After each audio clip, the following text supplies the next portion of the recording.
दुर्गा सप्तशती दूसरा अध्याय हिंदी में ऋषिवाद। ऋषि बोले, प्राचीन काल में देवता तथा दैत्यों के बीच में पूरे 100 वर्ष तक युद्ध होता रहा। उस समय दैत्यों का स्वामी महिषासुर था एवं देवताओं का राजा जो है इंद्र था। उस संग्राम में युद्ध में देवताओं की सेना महाबली दैत्यों से हार गई। तब सभी देवताओं को जीत करके महिषासुर जो है इंद्र बन बैठा। हार खाकर सभी देवता जो है ब्रह्मा जी को अग्रणी बना करके वहाँ गए जहाँ विष्णु भगवान तथा शंकर जी विराजमान थे। वहाँ पर देवताओं ने महिषासुर के सभी उपद्रवों एवं अपने पराभव आदि का पूरा वृत्तांत का सुनाया। उन्होंने कहा, महिषासुर ने तो सूर्य, अग्नि, पवन, इंद्र, चंद्रमा तथा वरुण सबका अधिकार अपने पास रख लिया है।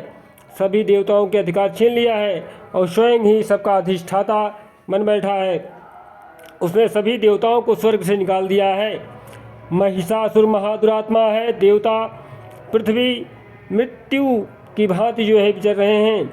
जितने भी दुरात्मा हैं वह महिषासुर के अधिकार क्षेत्र में हो गए हैं और देवता भी जो है पृथ्वी पर मृत्युलोक में मृत्यों की भांति अर्थात मृतक के समान विचर रहे हैं। जैसे, हे प्रभु, अब हम आपकी शरण में आए हैं, उसके वध का कोई न कोई उपाय कीजिए। इस प्रकार से मधुसूदन तथा महादेव जी ने देवताओं के वचन सुने। उनकी क्रोध से भवें जो है तन गई। तब भगवान विष्णु ने मुख से एक महान तेज प्रकट किया और इसी प्रकार से ब्रह्मा तथा शंकर के मुख से भी महातेज प्रकट हुआ। दूसरे इंद्र आदि देवताओं के शरीर में भी इसी प्रकार से महान तेज प्रकट हो गया। सभी तेज मिलकर के एक हो गए। वह तेज पुंज अपना उग्र था, जैसे कि जलता हुआ पहाड़ हो। देवताओं ने देखा कि उसकी ज्वालाएं सभी दिशाओं में फैल रही हैं। जब वह एक हुआ तो नारी के रूप में आ गया। उसके प्रकाश से तीनों लोक भर गए। महादेव जी के तेज से उसका मुख प्रकट हुआ है। यम के तेज से उसके केश हुए और विष्णु के तेज से उस देवी की भुजाएं प्रकट हुई। चंद्रमा से दोनों स्तन, इंद्र के तेज से उसका कट प्रदेश और वरुण के तेज से जंघा व उर्व स्थल जो है, पृथ्वी के तेज से नितंबों का प्रादुर्भाव हुआ। ब्रह्मा जी के तेज से दोनों चरणों, सूर्य के तेज से चरणों की अंगुलियां और वसुओं के तेज से हाथों की अंगुलियां, कुबेर के तेज से नासिका का आविर्भाव हुआ। उस देवी के दांत प्रजापति के तेज से प्रकट हुए। अग्नि के तेज से 3 नेत्र हुए। दोनों संध्याओं के तेज से जो है दोनों भवें, वायु के तेज से दोनों कान उत्पन्न हुए। इसी प्रकार दूसरे देवगणों के तेज द्वारा भगवती का प्रादुर्भाव हुआ। तब समस्त देवताओं के तेजपुंज से प्रकट हुई देवी जी को देख करके महिषासुर पीड़ित सभी देवता प्रसन्न हुए। इस प्रकार से जो है महादेव जी ने उस देवी को अपने शूल निकाल करके दे दिया। श्री विष्णु ने अपने सुदर्शन चक्र से चक्र प्रकट करके दिया। वरुण ने शंख दिया तथा अग्नि ने उसे शक्ति दी। मारुत ने जो है धनुष दिया और बाणों से भरपूर 2 तरकस दे दिए। देवराज इंद्र ने अपने वज्र से वज्र पैदा करके देवी को दिया और सहस्त्र ने इंद्र ने ऐरावत हाथी से घंटा दिया। यमराज ने कालदंड से दंड प्रदान किया। सागरपति ने रुद्राक्षमाला अर्पित की। ब्रह्मा ने कमंडल भेंट किया। सूर्य ने भगवती के सभी रोम कूपों में अपनी किरणें प्रदान की। काल ने तलवार दिया तथा उत्तम ढाल अर्पण की। इस प्रकार से क्षीरसागर ने हार कभी पुराने न होने वाले 2 वस्त्र भेंट किए। इसी प्रकार चूड़ामणि, दिव्य कुंडल तथा 2 कड़े की भी भेंट किया तथा चमकता हुआ अर्धचंद्र, सभी भुजाओं के लिए जो है बाजूबंद, चरणों के लिए नूपुर, कंठ के लिए सर्वोत्तम कंठुला भेंट किया। इसी प्रकार से सभी अंगुलियों के लिए रत्न जटित मुद्रिका ने भी प्रदान की।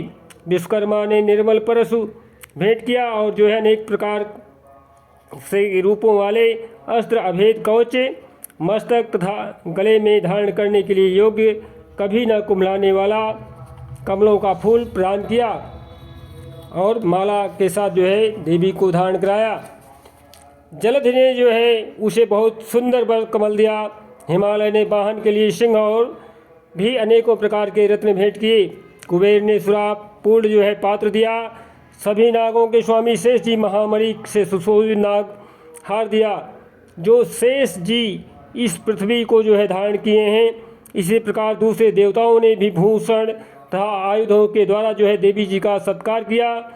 तब तो भगवती ने अट्टहास करके ऊंचे स्वर में गरजने शुरू कर दिया।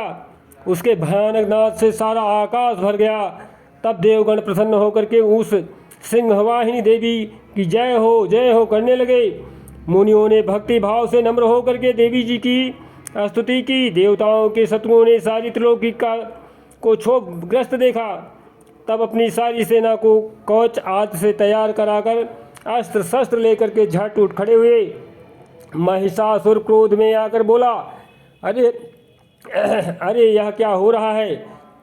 इतना कहकर सभी दैत्य के साथ घिरकर उस सिंहनाद की ओर भागा।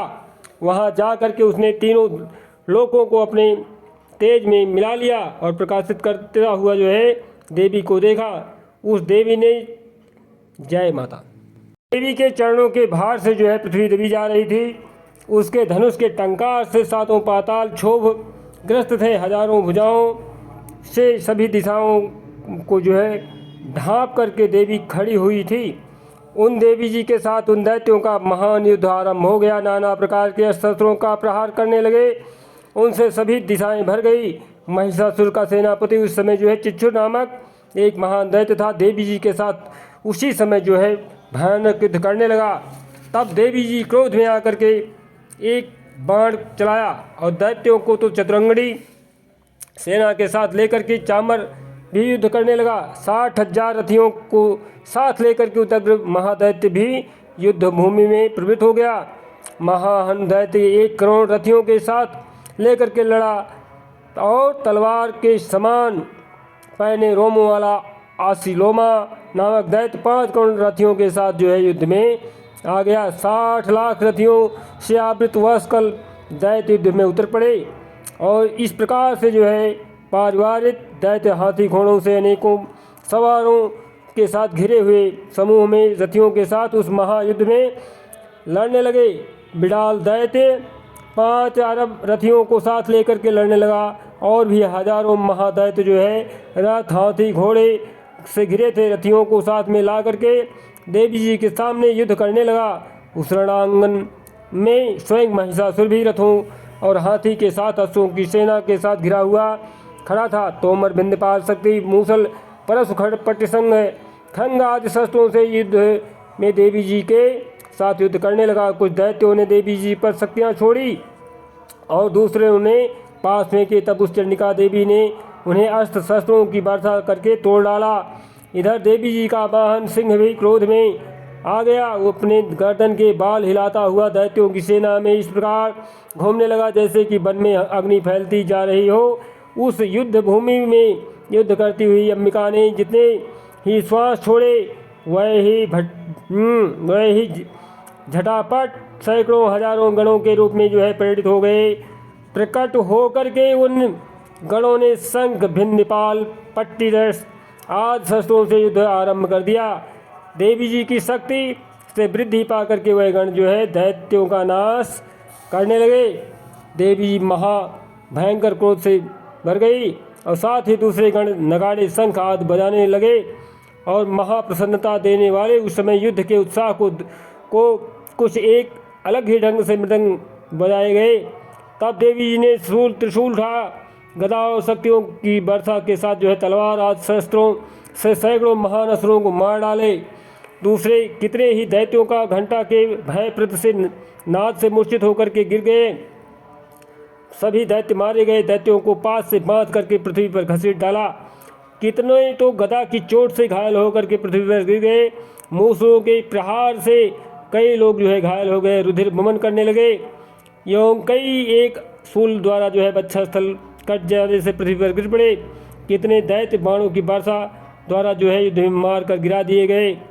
पक्षी की भांति आक्रमण करने वाले शत्रु दैत्य प्राण छोड़ने लगे। कितने ही दैत्यों की भुजाएं कट गईं, दूसरे की ग्रीवा छिन्न भिन्न हो गई। कई दैत्यों ने सिर कट गए, दूसरे मध्य से विदीर्ण हो गए। कुछ दैत्यों की जंघाएं कट गई और पृथ्वी पर गिर गए और एक दैत्य को तो एक भुजा, एक आँख, एक पाँव वाला करके 2-2 टुकड़े कर डाला। मार मार करके गिराए हुए रथी जो है हाथी घोड़े असुर की तलाशों के द्वारा जो है महायुद्ध भयंकर कठिन युद्ध छिड़ गया। वहाँ सेना और असुरों के बीच में रुधिर बहने लगा। इस प्रकार से बड़ी बड़ी खून की नदियाँ बहने लगी। माता जगदम्बा ने एक क्षण में ही दैत्यों की सेना का इस प्रकार से नाश कर दिया जैसे कि लकड़ियों का ढेर जो है बड़े ढेर की अग्नि में जला दिया जाए।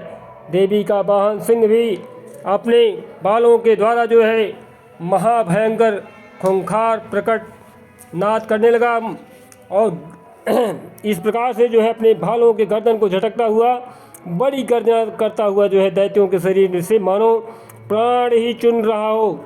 इस प्रकार से घूमने वाला देवी जी का उन गणों ने महाअसुरों के साथ बड़ा युद्ध किया, जिससे देवता प्रसन्न होकर के आकाश से पुष्पों की